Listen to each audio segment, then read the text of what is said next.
Olá pessoal, saudações rubro-negras. Começando mais um podcast Confraria Flamengo. Falar hoje sobre a nossa vitória de 2-0 sobre o Fluminense pelo primeiro jogo da semifinal do Campeonato Carioca. Do primeiro ao último minuto, o Flamengo foi superior ao Fluminense. Na verdade, foi um massacre. 2-0 foi pouco. Acho que poderia ter sido assim, no mínimo, bem no mínimo, 3-0. Mas poderia ter sido 4, 5, se a gente caprichasse mais nas finalizações e acertasse. Eu venho falando no Campeonato Carioca que é difícil, contra os times pequenos, você ter um parâmetro preciso, uma análise precisa de quão bem o time está. Né? O Flamengo jogou bem contra todo mundo, dos times pequenos. O último jogo nosso, se não me engano, foi contra o Boa Vista. Aí eu estava ansioso por esse jogo contra o Fluminense, justamente para ver o nível que o Flamengo se encontrava. Se as boas atuações contra os times pequenos ia se refletir também contra os times grandes, né? Contra o Fluminense. Teoricamente é um time grande. E o Flamengo deu show ontem, incontestável, sabe? Fiquei muito satisfeito, empolgado, feliz com a parte técnica, tática e física do time. A parte física se sobressaiu, coisa que a gente não viu em 2023. Por exemplo, aos 41 minutos do segundo tempo, o Arrascaeta dá um carrinho no John Arias, desarmando o jogador do Fluminense. O Arrascaeta está jogando 90 minutos tranquilo. Estou pegando o Arrascaeta como exemplo só, mas o time todo.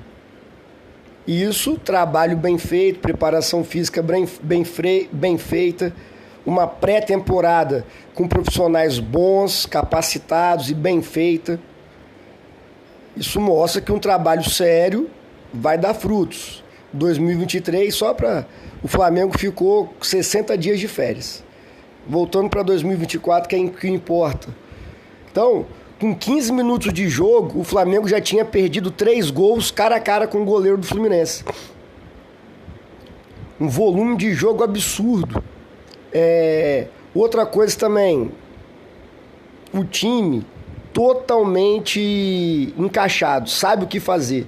Todos os jogadores sabem o que fazer, tanto individualmente ali na sua posição, quanto coletivamente. O Flamengo chegou de todas as formas na área do Fluminense. Isso aí também era uma questão que o Flamengo melhorou muito nos últimos jogos. O poder ofensivo. Teve jogos que o Flamengo errava o penúltimo passe, errava o último passe. Ontem não, contra o Fluminense não. Nós criamos várias oportunidades. Faltou caprichar na finalização. Se capricha era 4-5. Então assim, o time do Fluminense, do Fernando Diniz lá, que pra mim é um burro com sorte, Fernando Diniz, mas problema do Fluminense lá. Não viu a cor da bola.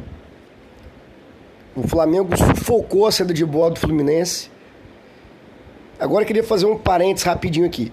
O Flamengo tá conseguindo marcar ontem contra o Fluminense. Conseguiu marcar muito bem a saída de bola. Só que o futebol brasileiro, a arbitragem brasileira tem uma necessidade incrível de marcar faltinhas que não são falta. O Flamengo estava marcando pressão, então o jogador do Fluminense perde a bola, o juiz dá falta, para não se comprometer. Porque se o Flamengo está marcando pressão, rouba a bola e sai um gol, vai ter reclamação do adversário. Então o juiz, para não se comprometer, ele marca essas faltinhas. Eu estou gravando o podcast agora 12:30. Daqui a pouco vai ter Liverpool e Manchester City. Quem assistir vai ver a diferença de arbitragem e como é que isso interfere na dinâmica do jogo. Só para fazer esse parênteses. Então o Flamengo marcou bem o Fluminense, tanto quanto pressionou em cima. Das vezes que o Fluminense conseguiu sair dessa primeira marcação e chegar no nosso campo, o Flamengo também estava bem postado, 2 linhas de 4 muito bem feitas. Então, assim, foi um jogo que dá muita esperança pra gente, pro resto da temporada. Individualmente, acho assim, todo jogo vai ter alguém que joga melhor, outro que não joga tão bem, mas no geral, todos os jogadores do Flamengo jogaram bem tecnicamente e taticamente. Isso é importantíssimo. Só acho, opinião minha, que o nosso lado direito ainda pode melhorar, Luiz Araújo e Varela, né? Acho que o Luiz Araújo um pouco abaixo do que a gente espera, mas nada também que comprometeu, mas se o Luiz Araújo participasse melhor do jogo, principalmente eu tenho dificuldade de finalizar e de acertar o último passe. Então um ponta direita que tem dificuldade de finalizar e de acertar o passe, né, deixa um pouco a desejar. Em relação à lateral direita, prometi para mim mesmo que não vou falar nada, porque é o que tem. Mas assim, esse aí para mim foram os pontos não tão bons. Para mim ontem não teve ponto negativo, teve pontos não tão bons. Ponto positivo, como eu disse, parte física. Porra, o Flamengo correu os 90 e tantos minutos lá. Coisa que a gente não conseguiu fazer em 2023. O time, você vê também que o time está unido. Os jogadores esse ano estão querendo ganhar. Você vê quando sai um gol, a alegria que é. Quem puder ver ou rever, no segundo gol do Flamengo, repara no De La Cruz. O De La Cruz comemora pra caramba lá sozinho. Todo mundo se abraça, faz questão de estar junto. Então isso aí é importante também. O time tá querendo, tá unido, né? O Tite, na minha opinião, tá fazendo um ótimo trabalho, incontestável até agora. O time do Flamengo tomou um gol. E ontem foi o quarto clássico do Flamengo, né? Jogou no primeiro turno contra Fluminense, Botafogo e Vasco. E ontem contra o Fluminense de novo. E não tomou gol. Ontem o Flamengo não teve um chute do Fluminense que o Rossi defendeu. O Rossi fez uma defesa que foi num cruzamento, ele saiu e espalmou a bola. O resto não teve defesa do Rossi. A melhor chance do Fluminense. Hoje de manhã eu acordei, estava passando o VT do jogo, eu assisti o segundo tempo todinho. A melhor chance do Fluminense foi um cruzamento que sobra para o lateral esquerdo, Danilo Barbosa, e ele chuta para fora, mas assim, não foi nenhuma chance clara. Tinha jogador do Flamengo marcando e tal.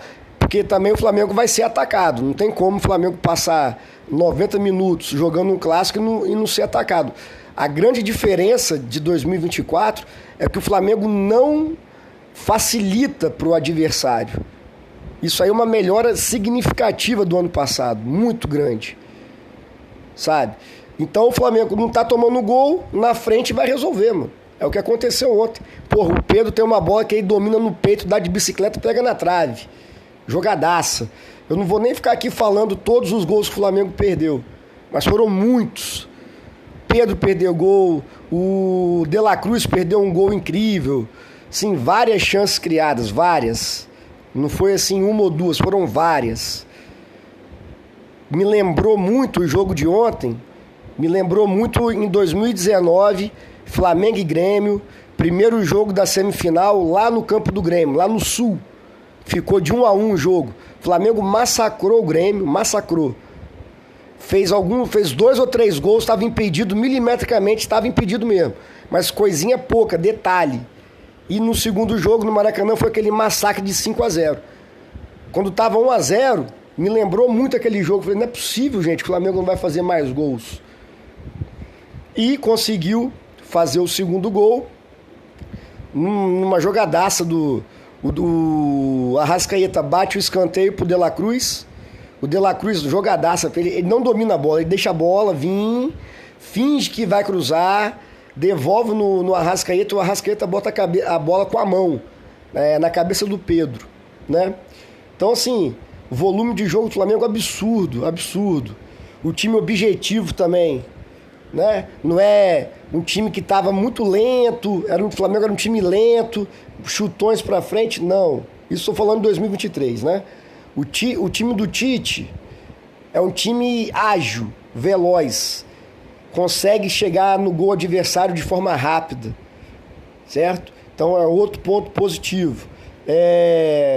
Então, no primeiro tempo, o Flamengo era para ter feito 2, 3 gols. Conseguimos fazer o gol no finalzinho do primeiro tempo e no finalzinho do segundo. No primeiro gol também, Pulgar joga demais, véio, impressionante. O Pulgar também, do cruzamento, do escanteio, a bola sobra para ele, ele põe na cabeça do Cebolinha no segundo pau. Então, assim, o Flamengo fez 2 gols de cabeça. Poderia ter feito gol de tudo quanto é jeito. Precisa, então, né, concentrar mais para finalizar. Porque jogo de mata-mata, como o nome já diz, tem que matar o adversário. Se você tiver a chance, finaliza o jogo logo. Então, assim, as substituições do Tite foram boas. Impressionante, na minha opinião, o Igor Jesus entrar no Fla-Flu, semifinal de Carioca, e o garoto parecia que estava jogando a pelada, tranquilidade pura, acertou alguns passes bons. Tem um lance que é incrível, a bola sobra para ele, o jogador do Fluminense vem, ele tira o jogador do Fluminense com uma letra e sai jogando. Eu acho que muito do time do Flamengo passa essa melhora incrível que a gente tem de 2023 para agora por uma série de questões, né? Comissão técnica nova, competente, trabalho sério, os jogadores é nítido que eles estão com vontade de ganhar, mas passa para mim muito pelo De La Cruz e pelo Pulgar. O Pulgar e o De La Cruz são os nossos 2 volantes, né? Eles têm uma capacidade incrível de marcar e de sair jogando. O De La Cruz é absurdo, cara. Eu tô muito empolgado com ele, assim. É absurda a capacidade que ele tem de fazer o time jogar. O De La Cruz pega a bola, como se diz, na podre, ali no meio de campo, sai de 1, 2 jogadores e acha o Cebolinha, acha o Arrascaeta, acha o Luiz Araújo, acha o Pedro, acha um lateral. É impressionante como o De La Cruz limpa a jogada. Ele pega a bola numa situação complicada e limpa, clareia o jogo pro Flamengo. Então, assim, fundamental essa contratação do De La Cruz. Espero que esse ano de 2024, a gente vê que o que foi pago por ele foi até barato, porque tá jogando muito. E tá muito, como eu já disse, muito legal a comemoração do De La Cruz no segundo gol. Ele comemora sozinho, mas o cara vibra demais, velho. Então, assim, o Tite conseguiu botar isso no elenco do Flamengo. Acho que estava faltando isso. Essa vontade de ganhar, a vontade de vencer, disputar cada bola, dividindo com vontade. O Flamengo tá um time, correu o jogo todo, raça. Se o Flamengo tiver, como tá tendo, preparação física, raça, vontade, os jogadores cumprirem taticamente o que o treinador pede, o Flamengo tem grande chance de ganhar. Principalmente o Brasileirão. O Tite, essa forma de jogar do Flamengo, ontem, por exemplo. Ontem, 2-0, Fluminense não jogou. Como é mata-mata, tem um segundo jogo, a gente, né, tá muito confiante, mas tem um segundo jogo. Agora vamos levar o jogo de ontem pro Brasileirão. Contra qualquer adversário. Fluminense, que é um time, né, que é um time bom. O Inter, que vem com um bom time nesse início de temporada. Qualquer time. O Flamengo tem tudo para ganhar. O ponto corrido é você ter regularidade. E o time do Flamengo em 2024 é regular. Regular que eu falo não é de médio, não. É de sempre manter o mesmo nível. Tem uma regularidade de boas atuações. Então isso para o Brasileirão é fundamental. Não perder jogos. Então, estou confiante para o Brasileirão, que é um título que eu acho massa de ganhar. Desde 2020, né, que o Flamengo não ganha. Estamos entrando agora para o 4º ano sem ganhar. Acho que o Flamengo tem tudo para ser campeão brasileiro esse ano, né? Para terminar de falar do jogo, o Flamengo botou o time do Diniz na roda. Agora é impressionante a boa vontade da imprensa com o Fernando Diniz. Eu vi o jogo ontem pela Band. Hoje eu vi o segundo tempo, a reprise, pela Band Esportes. É outro narrador, tudo mais. Tanto o narrador da Band quanto o narrador da Band Esportes, no segundo tempo, o Fluminense volta não jogando melhor do que o Flamengo, jogando melhor do que jogou no primeiro tempo. Porque o primeiro tempo, o Flamengo não deixou o Fluminense jogar. O Fluminense não conseguiu fazer nada. No segundo tempo, os caras voltaram, os jogadores do Fluminense voltaram com mais vontade. Então, no início do segundo tempo, o Fluminense voltou jogando melhor do que eles jogaram no primeiro tempo. Só que as duas narrações botam que o Fluminense estava jogando melhor do que o Flamengo. Nada contra o Fluminense jogar melhor do que o Flamengo. Isso aí, o Flamengo ganhou de 2-0 tranquilo. Não estou chateado com isso, sim. Só estou falando que não é a verdade. É impressionante a boa vontade. Alguns comentaristas ainda justificaram que o jogador do Fluminense, depois que o jogador do Fluminense foi expulso, o jogo ficou mais fácil para o Flamengo. Cara, desde o primeiro minuto o jogo estava fácil para o Flamengo, pelo que o Flamengo apresentou. A expulsão foi justíssima.